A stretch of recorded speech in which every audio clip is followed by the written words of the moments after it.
My idiot brother pranked my girlfriend by replacing her narcolepsy medication with a fake placebo. She fell asleep while driving, crashed, and had to be hospitalized, but my parents sided with my brother. About 2 years ago at a family gathering, my brother made an insensitive joke towards my girlfriend about her narcolepsy, and she called him out on it. He felt offended, and as revenge pranked her by replacing her narcolepsy medication with fake placebos. The very next day, my girlfriend got in her car, and due to the fake medication, fell asleep behind the wheel. Thankfully, nobody was in front of her, but she crashed into a guardrail at an estimated speed of 40 mph. She was rushed to the hospital, and that's when I got a call informing me what happened. The police said she was facing jail time for reckless driving, and I soon got the call from my brother. He said he felt guilty for what happened and would like to say sorry. I had no idea what he meant, so I questioned him, and he stammered. He eventually admitted to swapping the medication out, and I absolutely went off on him. My girlfriend was fighting for her life and facing prison, all because he felt offended after being rightfully called out. I immediately started brainstorming ways to prove my girlfriend's innocence, so I started contacting every family friend at the gathering to ask if they had seen anything. Luckily for me, someone said he saw my brother Jack messing with my girlfriend's meds, but he didn't see him actually doing anything. This was evidence that could be credible. While my girlfriend was in hospital, I took her meds and sent them to get tested, and it was proved that these meds were indeed not her narcolepsy meds. They were just sugar pills. When my girlfriend woke up, I told her everything, and to say she was traumatized was an understatement. Luckily for us, my girlfriend got out of jail time, but somehow my brother did too. After the whole legal dispute was settled, I was torn between disbelief and rage regarding what my brother did. It was one thing for him to make his usual off-color jokes, but to actually sabotage my girlfriend Jessica's medication, that was a level of hate I never would have expected from my own brother. But as much as I wanted to believe it was a sick joke or some kind of mistake, the truth was staring me in the face, and I couldn't ignore it. I remember the moment it all clicked. It was late at night, and I was sitting in the living room with Jess. She was still shaken from the accident. The bruises on her arms were fading, but her eyes still looked terrified. We were talking about how she could have fallen asleep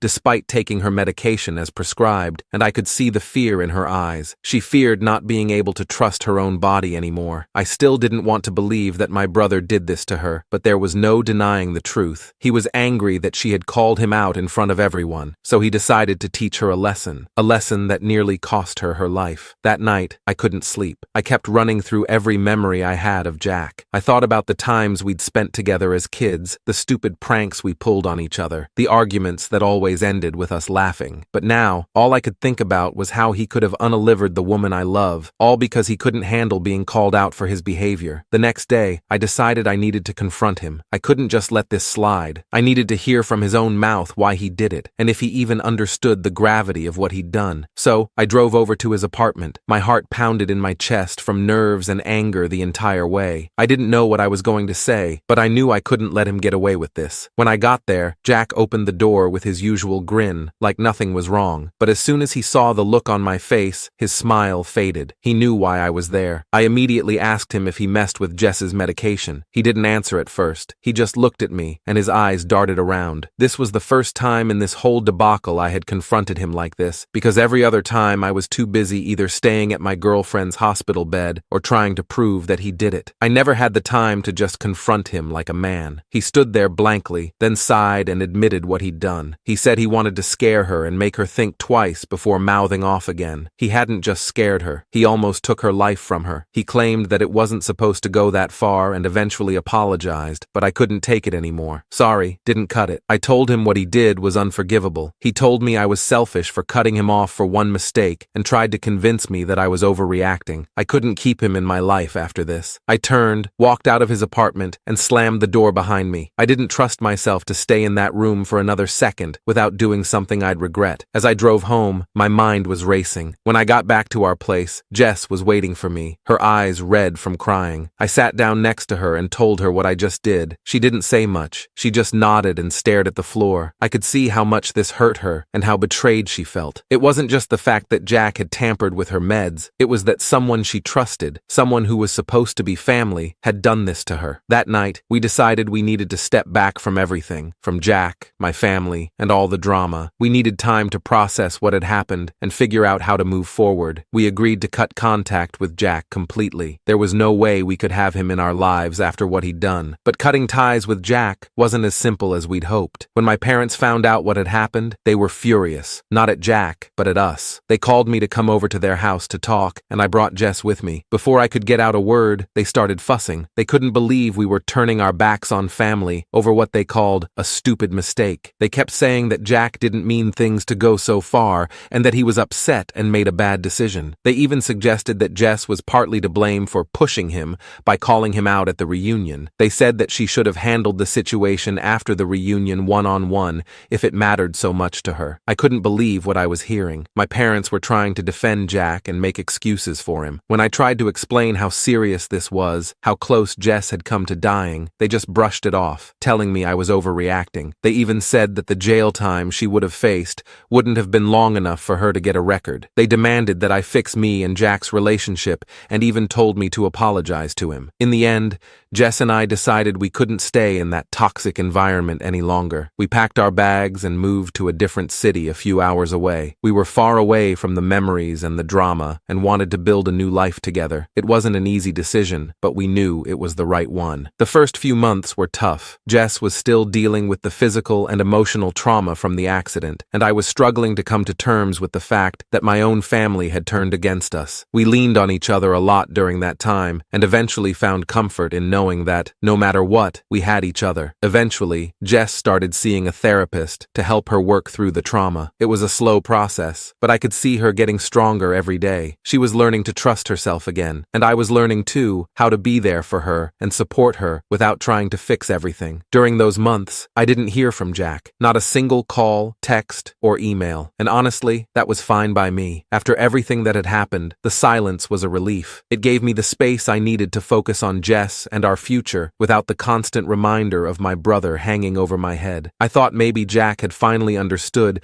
that what he'd done was unforgivable, that there was no coming back from it. Then, out of nowhere, I got a call from him. I was at work, in the middle of a meeting, when my phone buzzed in my pocket. I looked down at the screen, and my heart skipped a beat when I saw Jack's name flashing there. For a second, I just stared at it, frozen. I hadn't expected to hear from him, especially not after all this time. The last thing I wanted was to deal with this in the middle of the day. I let it go to voicemail. I'd done everything I could to shut that chapter of my life, to put it behind me. But there he was, trying to claw his way back in. When the meeting finally ended, I slipped into an empty conference room and pulled out my phone. There were 3 missed calls from Jack and a voicemail waiting for me. My hand hovered over the play button, hesitating. I wasn't sure if I was ready to hear his voice again, or if I could handle whatever excuse or apology he was about to throw at me. But curiosity got the better of me, and I pressed play. He said he was sorry and wanted to explain. He sounded very desperate, but the more messages he left, the more I felt the walls I'd built around myself starting to crack. Jessica and I felt like we were healing, and since we were in a new city, we didn't have to worry about Jack messing up our new lives. In the end, I let the calls go unanswered, and the voicemails piled up in my inbox. It was the hardest decision I'd ever made, but it was the only one I could live with. So, I silenced my phone and got back to work. Life moved on, and so did I. And as the days passed, the calls slowly stopped. My parents, on the other hand, were relentless. They kept calling, leaving messages about how I was tearing the family apart and how I needed to come to my senses and make amends with Jack. In the end, I had to make a hard decision. I blocked their numbers and cut off all contact. It hurt like hell, but I knew it was the only way Jess and I could move forward. We needed to focus on ourselves and our healing without the constant pressure from my family. Slowly, but surely, things started to get better. Jess was progressing in therapy, and we were adjusting to our new life in the city. We found a nice apartment and made some new friends. We talked a lot during those days. We made a promise to each other that we would always be honest and always communicate, no matter how hard it was. That promise became the foundation of our relationship, the thing that kept us strong even when everything else felt like it was falling apart. Of course, there were times when I missed my family. Holidays were especially hard, knowing that everyone was together while Jess and I were alone, but I knew that going back wasn't an option. A year passed, then 2, and slowly, the pain started to fade. Jess and I found our rhythm. We traveled, explored new places, and made new memories, and with every new experience, the past felt a little further away. But just when I thought we were finally in the clear, something happened that brought it all rushing back. It was a cold day in December when I got a letter in the mail from my parents. I almost didn't open it. Part of me didn't want to know what they had to say, but curiosity got the better of me. The letter was long, filled with apologies and explanations, but the gist was this: they wanted to see us, talk talk things out and try and rebuild our relationship. At first, I didn't know what to think. I wanted to believe they were sincere and that they'd finally come around and understood why we'd had to leave. But another part of me was skeptical. Was this just another attempt to sweep everything under the rug and pretend nothing had happened? Jess and I talked about it for a long time. She was supportive as always, telling me that whatever I decided, she'd be there with me. In the end, I decided to give it a shot. I wasn't sure if I could ever truly forgive them, but I was willing to hear them out. We arranged to meet at a small cafe in the city where Jess and I had made our home. I was nervous as hell. My heart pounded as I walked through the door. But when I saw my parents sitting there, looking older and more worn than I remembered, some of that anger melted away. The conversation was awkward at first. My parents apologized for not supporting us and not understanding how serious the situation was. They admitted they'd been wrong to side with Jack initially. It wasn't everything I needed to hear, but it was a start. And in that moment, I realized I didn't need their approval or their understanding to move forward. Jess and I had built a life together, a strong, beautiful life, and that was enough. But if my parents were willing to be a part of that life, then maybe we could find a way to move forward together. As we left the cafe that day, I felt lighter, like a weight I didn't even know I was carrying had been lifted off my shoulders. Jack never reached out again, and I'm okay with that. I didn't need another apology from him, and I didn't need him in my life.